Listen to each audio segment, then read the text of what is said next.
Today on the Everything 80s podcast, was Perfect Strangers the perfect 1980s sitcom?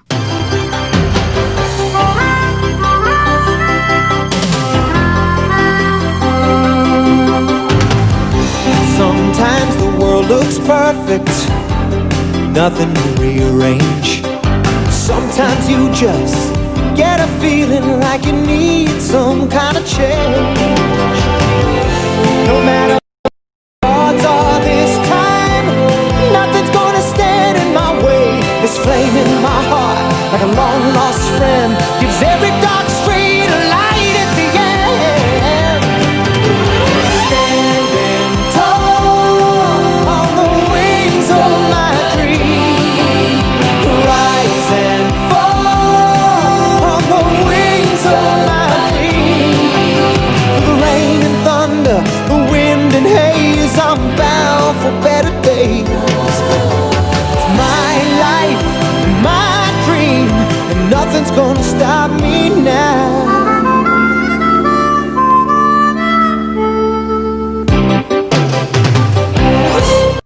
It came out around the middle of the decade, but would be a driving force behind the success of many other shows.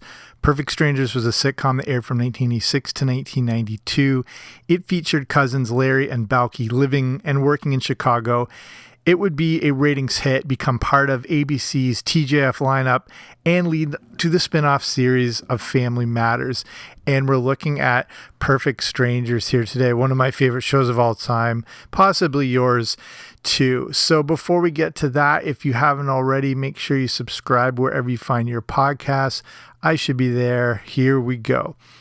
So, as I said, one of my favorite shows, Perfect Strangers, was required viewing in my house. It's not a kid's show per se, but it could still be watched by younger people. And, you know, it may have had sort of slightly inappropriate stuff, but it was still accessible to everyone. It made for the perfect family viewing experience, and it never took itself too seriously. Perfect Strangers had the ideal premise. It had a great duo, had an iconic 80s character in Balki Bartakamoose. It also ran for longer than you probably realized and helped set the stage for the famous TGIF Friday night lineup. So let's look at the premise of Perfect Strangers. And it's kind of considered, now looking back on it, it's kind of like considered Borat light. You know, it's the simple premise of fish out of water, foreigner in a strange land, with the character of Balki Bartakamoose. Fun fact, there was a Yakov Smirnoff show that came out in around the same time. It was sort of trying to capture this same premise that never really worked out. I'll cover that more in another episode.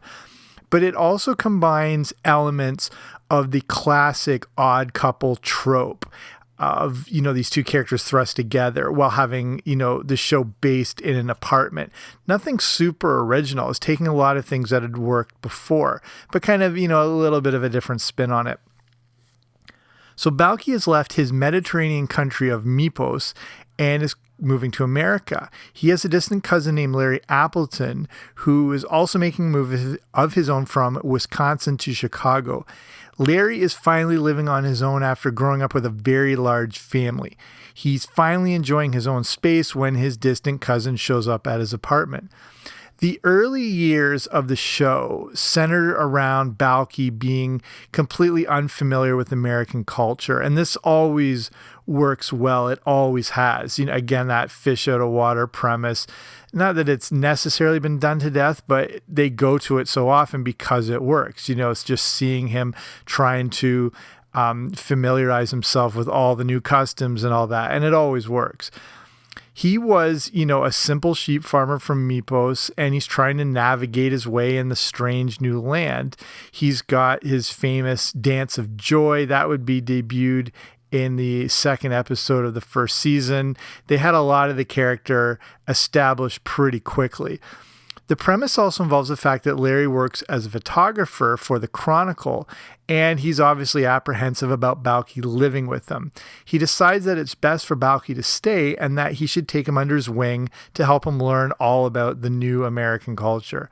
From there, it then, you know, really quickly moves into the classic buddy sitcom, as Larry is just as incompetent as Balki, and it gets them stuck in many situations with Balki being the one who ultimately gets them out of it. And again, used forever, all the way up into the like a lot of what you've seen on Friends has been borrowed, from all these old style sitcoms.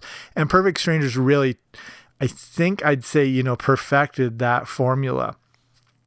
So let's look at the cast of the show. So Larry Appleton would be played by Mark Lynn Baker. He did a lot of work on Broadway and also appeared in a lot of other classic 80s shows. He was on Full House. He's on Family Matters. He was on Step by Step. He was in Miami Vice. He was even on Sesame Street. Balki Bartokomous was played by the great Bronson Pinchot. So he appeared, if you know your 80s movies, he was in Risky Business, and then he was in Beverly Hills Cop. And Beverly Hills Cop was the one that helped get him the role for Perfect Strangers. He's done a ton of TV work. He also ended up getting the main part on Step by Step. But when Bronson was first offered the role of Balki, he turned it down as he was already committed to another show where he was going to play a gay attorney. And this was going to be a pretty groundbreaking new series. The show was called Sarah, but it got canceled really quickly, and it made him available to do Perfect Strangers. So another of the reasons he turned it down, and this is a weird sort of collaboration of Hollywood meets television, is that Tom Cruise, of all people, said that he shouldn't do a sitcom. This obviously came about when the two were filming Risky Business, and Pinchot told US Magazine that Cruise even offered him money in order for him to avoid having to do television. It's like in the 80s, even going to the 90s, and I guess a little of this still exists today, but there was this massive division between film and TV, and you weren't seen as a serious actor or performer if you did television.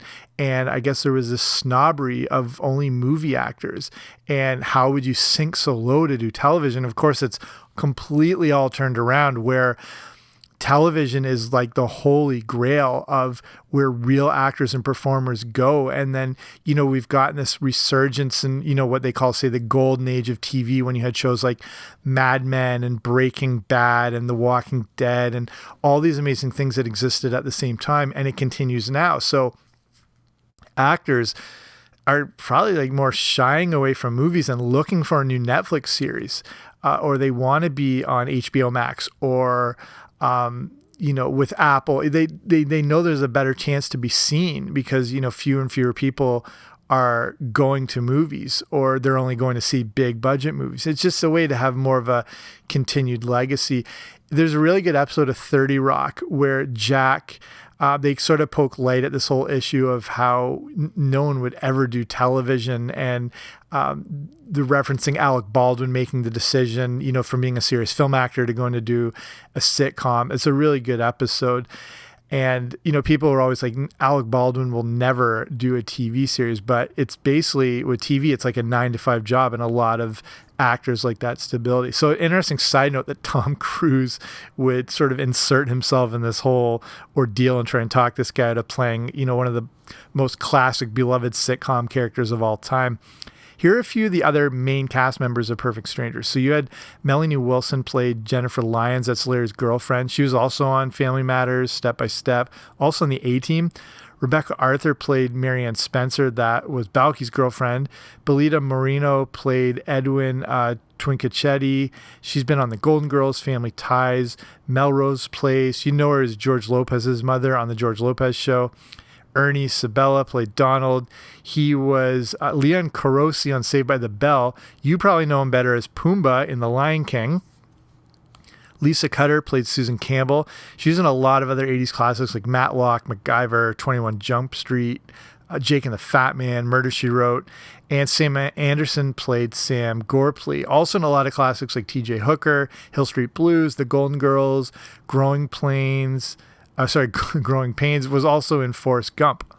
So let's look at putting together Perfect Strangers. So you probably remember the name from the credits, but Perfect Strangers was produced by Miller Boyett Productions, along with Lorimar Television. The concept of the whole thing seems to come about, honestly, from the 1984 Summer Olympics. We'll get that whole fish out of water thing again. Dale McCraven, who helped create Mork and Mindy, put this show together with Tom Miller and Robert Boyett of Miller Boyett Productions. Miller claims that he noticed a real rise in patriotism after the Summer Olympics of 1984, which were held in Los Angeles. This got him thinking about an immigrant who would arrive in America and try to embrace the patriotism and culture that was happening at the time. So the concept seems pretty decent, but it would be turned down by pretty much every network, including ABC, CBS, NBC. In the 80s, there were really only 3 networks. Those networks were everything. So if you didn't get on board with them, you're pretty screwed. What are you going to do? Go to Netflix? You're 30 years too early for that sort of thing. So you really had to stand out to even get considered a shot at even a pilot back in those days. Miller and Boyett didn't care, as they knew they had a good idea on their hands. We would see this as well. Like I said, this has been done a million times. Crocodile Dundee is another great example of that. Fish out of water, person coming to America and not knowing his new surroundings and everything. So they know they have their good idea, and now Bronson Pinchot is available, and that he was sort of the key to this whole thing. Once they got him on board, they had to scramble to put together a pilot. And I never knew this, but Mark Linn-Baker was never the first choice to play Larry. They had already gone with Louis Anderson. I don't know how that would have worked personally. ABC somehow was now on board. So they would start with just 6 episodes, and they would be released mid-season. This would help it avoid getting lost with all the other new shows premiering earlier in the year. If you're, depending on how old you are, you remember what a big deal the new television season was, where you'd see all these new shows and you'd have to wait for them, as opposed to now where everything is just sort of dumped on you all at once. The other crazy thing was, due to this unorthodox release, they had to get the shows out in record time. Just 3 weeks after shooting their first scene, Perfect Strangers would be on TV. They then had to have shows done in as little as a week to get them out on time, which is a really quick turnaround, even for a sitcom. With the Rush pilot done, they realized Anderson wasn't cutting it as the cousin. Like, keep in mind, they've been filming this whole thing without Mark Linn-Baker. This is all Louis Anderson. Sort of the same way they shot a majority of Back to the Future with Eric Stoltz before bringing Marty McFly on. So they had to make some big decisions. So not only was ABC on board, but they were also offering them this amazingly good time slot on Tuesday nights between big time shows, Who's the Boss, and Moonlighting. You can't ask for a better time slot at the time. I'm not sure what changed their mind, or what made them change their mind on this whole thing, but now the show had to really spring into action. Louis Anderson wasn't working. They started putting some things together. They decided on the name Perfect Strangers for the show. That was going to work. And now they're scrambling to find a new cousin, Larry. They had seen Linn-Baker on Moonlighting, and his instant chemistry with Pinchot sealed the deal. So now the show is ready. Like I said, they're turning this out at like rapid pace. If they don't have these things done, they're screwed. And now they release Perfect Strangers to the world. Again, I'm not sure how old you are, or if this was a popular show to you, or if this is the first time you're hearing it, but Perfect Strangers was like required viewing when it came out. It was an immediate sort of sense you had to watch this show. It came out to great ratings because of this, immediately great ratings. And it was an easy show to get into. And that's another absolute necessity for sitcoms in the 80s. They need a very low barrier to entry. They need instantly identifiable characters. And then having a laugh track never hurt either. So you know exactly where you're supposed to be laughing. That's the whole idea with a sitcom, is they don't tend to follow long sort of character arcs and seasonal arcs. You know, they eventually do when they build an audience, but the idea is you should be able to jump in on any episode and know exactly what's going on. You don't necessarily have to know much of the backstory. Perfect Strangers first debuted on March 25th, 1986. This is a tough time to make a dent in the ratings, but Perfect Strangers was still able to do so. It started with just the 6 episodes, as I mentioned, and 5 of them made it into the top 10 highest rated shows. That's how successful it was. A big help to this is the time slot. That was so key in 80s and 90s television, what they call it, like the lead in, and that can determine a lot of success of a show. I mean, the show has to stand up on its own, but the time slot definitely helped. And I think a big appeal for this whole thing and the immediate attachment to the show was the character of Balki. At least it was in my house anyway. He was a classic comedic outcast, which always resonates with audiences, especially families and kids. And it's a bit of some physical comedy, which always works well. Lovable, goofy. It was all there immediately. So the first season, though, is pretty basic. Larry and Balki are working in a discount store that is beneath their apartment, if you remember back to what Perfect Strangers first started out as.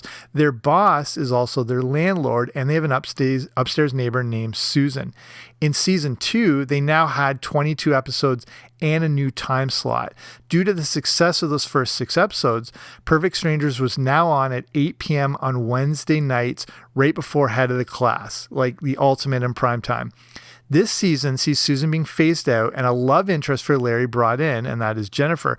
Balki also begins to date his girlfriend, Mary Ann Spencer. And the show goes through some changes and evolutions, and, as all sitcoms do. Going into the 3rd season, Larry and Balki have now moved to a new apartment, with Balki getting his own room instead of sleeping on a pullout. And this is when you probably are more familiar with Perfect Strangers and the premise and everything. In the 3rd season, it's, finding its groove. Larry is now a reporter for the Chicago Chronicle, and Balki works in the mailroom. And even the intro is changed to represent this, which I'll get to in a sec. The 3rd and 4th season is notable as we get introduced to a new character, and a very significant one, named Harriet Winslow, and she's an elevator operator in the building. She has a husband, Carl Winslow, and the two of them move into the same apartment in the 4th season, and we'll get to a bit more of that in a second.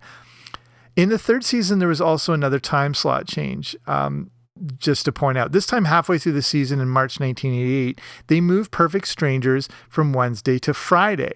So this was interesting because it was already hit on Wednesday night, but ABC had some good foresight and the idea of lumping a bunch of very similar and very popular shows all together. Perfect Strangers would now go on Friday night at 8 p.m. ahead of Full House, and this 1-hour comedy block would help to create the iconic TGIF Friday night lineup, which would become absolute must-see viewing, again, depending on your age and where you grew up. This whole thing started with that hour block and moved into a night of marathon viewing, and you did not want to risk missing TGIF. That's how important this Friday night thing was. By its 7th season, Perfect Strangers would be moved to Saturday nights, which is absolute bizarre, and usually is the death of any sort of TV show. There's no sitcoms on Saturday nights. The idea here was to try and spread the youth audience out over 2 consecutive days. They wanted to take over the entire weekend. And like I said, Saturday nights is usually the kiss of death for a show, but it was a big night for adult-based sitcoms, and it was thought that moving Perfect Strangers there would help. It didn't. I don't know if you remember this, it was called I Love Saturday Night, and it was the companion to TGIF. Perfect Strangers would air with shows like Growing Pains and Who's the Boss, but it killed their ratings. They would actually move Perfect Strangers back to Friday night for the 8th and final season, which would only be 6 episodes. So here's a little more on, trying to completely capture all of the youth market, through TGIF and then trying to take over Saturday nights. They started to do this in seasons 5 and 6. And I honestly did not remember Perfect Strangers lasted for 8 seasons. I don't think I was probably watching as much by the end there. But they made some really big changes going into the 5th and 6th season. Like the Brady Bunch did with Cousin Oliver, if you remember that, Perfect Strangers would add a kid to the start of the 6th season. A new kid named Tess Holland, played by Allison Porter. She was in Parenthood. She was also in Curly Sue. She would become the new upstairs neighbor. Again, the idea behind this was to attract a younger audience with the addition of a new young character. ABC knew how important the emerging youth pre-teen demographic was becoming, and the hope was this could attract the same viewers that were watching shows like Full House. Again, as they go, TGF becoming this like juggernaut of a night that was geared around youth and preteens. So Perfect Strangers is already a great family show, but the other idea of adding a kid is that it would help to seamlessly merge it into that new TGIF lineup. Again, this was a big experiment. They didn't know how it was going to work or if it would work. It obviously did, though. But the idea with the kid in the show never caught on. Porter was supposed to be on full time, but only appeared in a few episodes. They then dropped her out of nowhere and without any explanation why. Kind of like Judy Winslow. Remember her on Family Matters, where she went up the stairs at the end of one season? We just really never saw her again. So that actually leads perfectly into how Perfect Strangers helped launch Family Matters. This was the other big change in the 5th and 6th season, was Harriet Winslow leaving for the spinoff called Family Matters that, of course, you know and love too. She had been on the show for 2 seasons at this point, and she and her husband Carl were very well established. Family Matters is, again, another monster hit for ABC, and that would ultimately become the cornerstone of the TGIF lineup. By the time Steve Urkel joined the show, Family Matters became a pop culture phenomenon and would last for more seasons than Perfect Strangers did. We would never see Harriet on Perfect Strangers again, but there would be some crossover between the two shows. In one of the first episodes of Family Matters, Harriet explains how she had been fired from her job as an elevator operator, but then became chief of security at the Chicago Chronicle. So, every sort of entity has its own universes, and I bet you didn't know there was an ABC universe, not unlike the MCU. There's even a crossover between Full House, Family Matters Step by Step, Step by Step Full House, and Hanging with Mr. Cooper and Full House. They're all connected in some way, and there is crossover performances. So with all the amazing things associated with Perfect Strangers, here's a few more reasons why I think it really was the perfect 80s sitcom. And I'll put it up against Family Ties, which I think was always sort of the number one standard in family sitcoms, but I think Perfect Strangers maybe edges it out. Either way, they're both close. So the first thing is it had the perfect theme song, which you heard at the beginning of the show. Nothing's Gonna Stop Me Now was a standout song amongst many amazing theme songs of the 80s. It's my personal favorite, and I always thought it had this very uplifting feel to it. Maybe you felt that too, or you're reminded of that feeling. It fits in perfectly with this era of 80s sitcoms because it was written by the same people who gave us the themes for Full House, Step by Step, and Family Matters. All those theme songs are sort of like blend pretty seamlessly together. Again, that really helped with setting the same tone for the TGIF lineup. The writers were Jesse Frederick and Bennett Salvey, and it was performed by David Pomerantz. Pomerantz used to open for big acts like Rod Stewart, Billy Joel, even open for The Doors. He also wrote songs for John Denver and wrote It's Every One of Us, which is from my favorite Christmas special ever, The Muppet Family Christmas. The theme song also plays into the changing opening credits, which I mentioned earlier. Of course, they changed over the course of the series. The first 2 seasons featured the full 90-second version of Nothing's Gonna Stop Me Now. And the intro had shots of Larry leaving his family and Balki leaving Mypos on a horse cart, if you remember that. It also has the classic shot of the 2 main characters' images sliding together to meet in the middle of the screen, that classic, 80s sitcom trope. If you want to see more and like the links to the video and the opening credits, if you go to everything80spodcast.com/perfect strangers, that's the show notes and the whole blog for this episode. For seasons 3 to 8, the theme song was cut down to 72 seconds, and we have the intro you probably remember best, and it starts with Larry and Balki on the back of that tour boat on the Chicago River. We now see them around Chicago, including scenes in front of Wrigley Field and other notable Chicago landmarks. So the next reason this is a perfect sitcom, it had perfect casting and perfect characters. And, I mentioned how great the chemistry was between Lynn Baker and Pinchot, and you can definitely see that on the screen. Again, it used that classic odd couple buddy sitcom sort of thing that we've seen in so many other classic TV shows. A good nod to this is when Larry and Balki come up from the subway in the opening credits, and you actually see The Odd Couple is playing on the Chicago theater. So that's them giving their tribute to what influenced their show. Where a lot of other shows in the 80s were all issue focused, Perfect Strangers was all about the characters, the humor, and the situations. And that's what, again, makes it a true situational comedy. These characters are also very relatable, and many felt that Balki was like their own cousin. There was both of them were like the perfect yin and yang, with Balki being happy-go-lucky matched against the neuroticism of Larry. It also made it easy for the series to function, as you got to rely on a duo and not just one person who's forced to carry the show. It's been noted as having the same dynamic as, probably the classic blueprint for a sitcom in The Honeymooners. And when you had that dynamic of Ed Norton and Ralph Cramden playing off each other between Jackie Gleason and Art Carney, that's where you create true like sitcom magic instead of one person having to be the absolute focal point. And, Larry and Balki were even called the Ed and Ralph of the 1980s. It also captured some of that character-driven humor made famous on, say, like I Love Lucy, another blueprint standard for modern sitcoms and shows.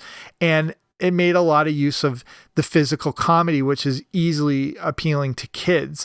And that will draw them in no matter what. Whether you don't understand the subject matter, you understand the physical humor. Again, another thing that would make Kramer so beloved, and why Seinfeld is such, again, probably the modern version of what perfect television comedy can be, because you have this sort of deep, again, neuroses and focus on cerebral humor without getting too deep. But then it's got the absolute outlandish, just wacky physical comedy of Kramer, and it perfectly combines those two. And that's, I think, what makes that such a standout. Lucille Ball herself was noted as being a fan of Perfect Strangers. She had been watching since early on, and said in an interview in the Schenectady Gazette in 1986 that she loved those two guys, and you can't get higher praise than that.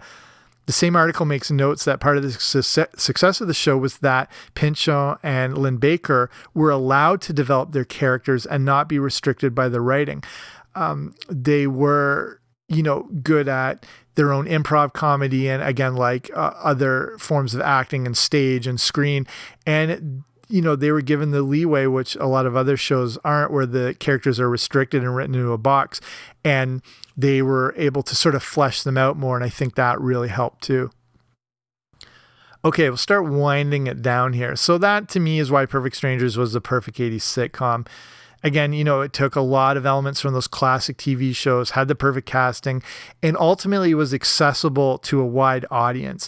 It didn't take itself too seriously. It didn't have those very deep, on this very special episodes that you would see on shows like Webster or Different Strokes or Punky Brewster or something like that. It was just about the situations, the situations that the characters found themselves in, the physical humor, and then the act of having to get yourself out of that sticky situation. And that's what I think led to its success. It was always lighthearted, where some of these sitcoms sometimes weren't. Again, like Family Matters went into some really deep issues. Perfect Strangers is just like, screw it, we're not going to go with that. Seinfeld's famous for that no hugging, no learning approach they took, which a lot of shows did. Again, say like Full House has that issue. Perfect Strangers is just like, no, let's just make this lighthearted. Let's make this inoffensive. And it still had charm to it. Again, it helped lead the way to another beloved sitcom in Family Matters, and it helped lead the way for some of the biggest shows of the 80s and 90s. So that's Perfect Strangers. Before I go here, I want to talk about the thing I use called patreon.com, which is a way to support this show. And the fact that the podcast platform is a constantly growing and changing one, which is good. And you're obviously a fan of podcasts if you're listening to this one, and you obviously probably listen to a bunch of others.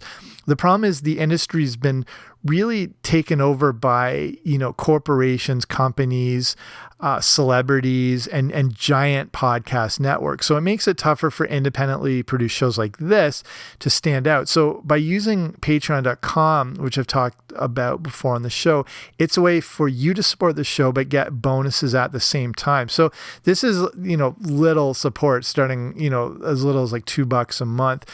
but there are different tiers, and with different support levels come the different rewards. So example, as say the Boba Fett level, that comes with the Everything 80s podcast movie review show. So again, that's only for patrons. That's not stuff I put up on this main show. And again, it's just a way, if you're a fan of shows like this, it's just a way to add that support and then obviously get something for it at the same time. So if you want to learn more, just go to patreon.com/80. So patreon.com/80s. If you're listening on whatever it is, Spotify, Apple Podcasts, YouTube, wherever the description is, there'll also be a link just if you want to check out more. But I appreciate you taking the time to listen to this episode.